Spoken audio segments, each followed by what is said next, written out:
Hi viewers, welcome to our channel. ప్రస్తుతం మనతో పాటు దాము బాలాజీ గారు సీనియర్ జర్నలిస్ట్ ఉన్నారు. వారితో ఒకసారి మాట్లాడండి. సార్ నమస్కారం సార్. నమస్తే. సార్, ఢిల్లీలో ఒక డాక్టర్ని ఇద్దరు టీనేజర్లు చంపడం ఇప్పుడు అక్కడ సెన్సేషన్ క్రియేట్ చేసింది. అసలు ఎందుకు టీనేజర్లు ఈ విధంగా డాక్టర్ని చంపాల్సి వచ్చింది? ఈ స్టోరీలో చాలా ట్విస్టులు ఉన్నాయని కూడా అంటున్నారు. మరి ఏంటా ట్విస్టులు? అసలు ఈ కేసులో ఏం జరిగింది సార్? మనకి కలకట్టాలో మెడికోని చంపేసిన 2 మంత్స్ తర్వాత ఢిల్లీలో ఒక డాక్టర్ని ఒక టీనేజ్ కుర్రాళ్ళు ఆయన హాస్పిటల్‌కెళ్ళి చంపేశారు. ఇది ఇప్పుడు దేశవ్యాప్తంగా సెన్సేషన్ క్రియేట్ చేసింది. దీని చుట్టూ కూడా మెడికోలు వైద్య బృందాలు అందరూ కూడా ఆందోళన చేస్తున్నారు.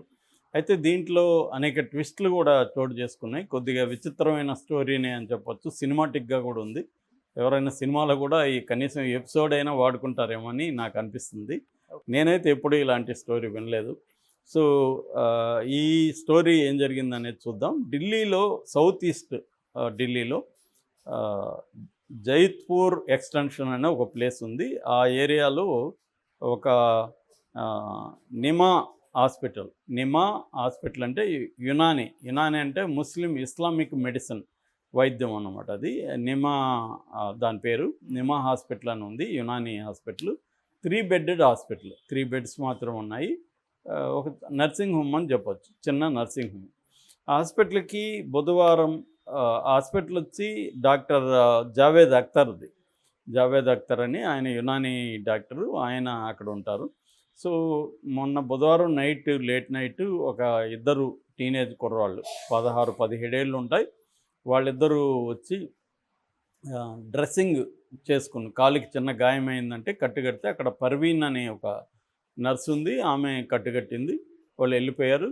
మళ్ళీ మరుసటి రోజు వచ్చారు. వచ్చి డ్రెస్సింగ్ చేయాలి అని అడిగారు. ఈ లోపల డాక్టర్ ఉన్నాడా లోపలికి వెళ్ళాలి అంటే డాక్టర్ రమ్మన్నాడు వెళ్ళండి అంటే వెళ్ళారు. డోర్ క్లోజ్ అయింది.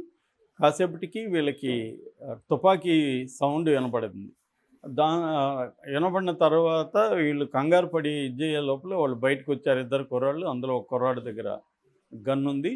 చూస్తే డాక్టరు రక్తపు మడుగులో పడున్నాడు. ఈ కుర్రాడు గన్ను పెట్టుకున్న కుర్రాడి పేరు సమీర్ అనుకుందాం.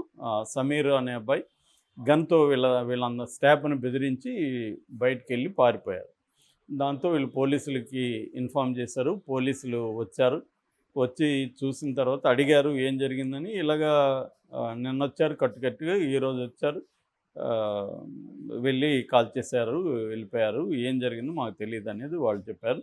సో, వీళ్ళు సీసీటీవీ మామూలుగా పోలీసులు ఇట్లాంటివి జరిగినప్పుడు సీసీటీవీ చూస్తారు. సీసీటీవీ చూస్తే అందులో వీళ్ళ ఇది కనబడ్డాయి ముఖాలు.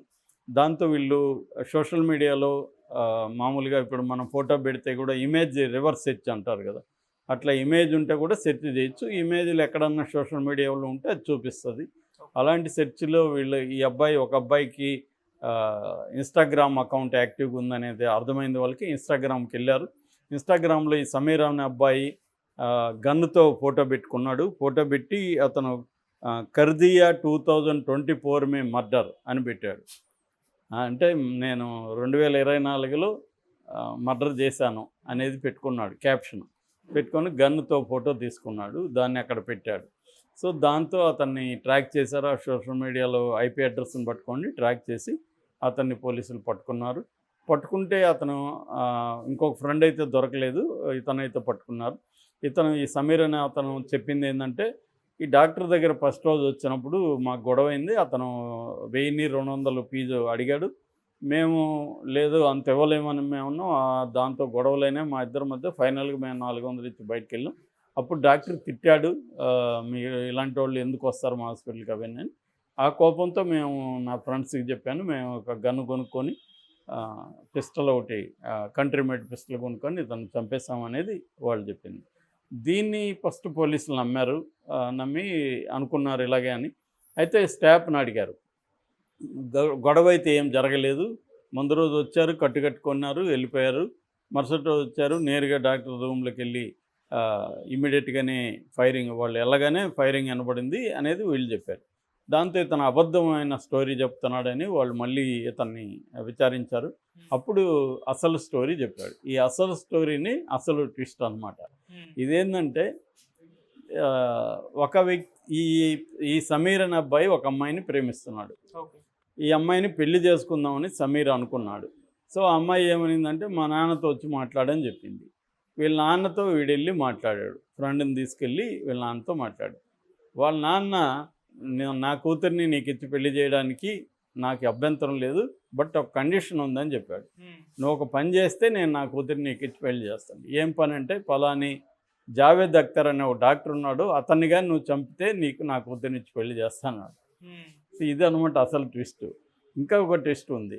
ఎందుకు ఇతను ఆ జావేద్ అఖ్తర్ని చంపాలనుకున్నాడు అంటే ఆ జావేద్ అఖ్తర్ భార్యే ఈ పర్వీన్ అనే నర్సు, ఇందాక కట్టింది కదా, ఈ పర్వీన్ నర్సు వచ్చి ఆ డాక్టర్ భార్య. సో ఈ అమ్మాయి వాళ్ళ భార్య, ఈ అమ్మాయి వాళ్ళ నాన్న వాళ్ళ భార్య. అంటే ఈ పర్వీన్కి అతనికి ఉన్న కూతుర్నే వీళ్ళు సమీర్ లవ్ చేశాడు. అయితే పర్వీన్కి తెలియదు డాక్టర్ని చంపబోతున్నాడు తన మొగుడు అనే విషయం ఆమెకు తెలియదు. అయితే పర్వీన్ అక్కడ నర్సుగా పనిచేస్తుంది. ఆ నర్స్కి డాక్టర్కి మధ్య అఫైర్ ఉంది. ఇది భర్తకు తెలిసింది. భర్త డాక్టర్ని చంపేయాలని డిసైడ్ అయ్యాడు.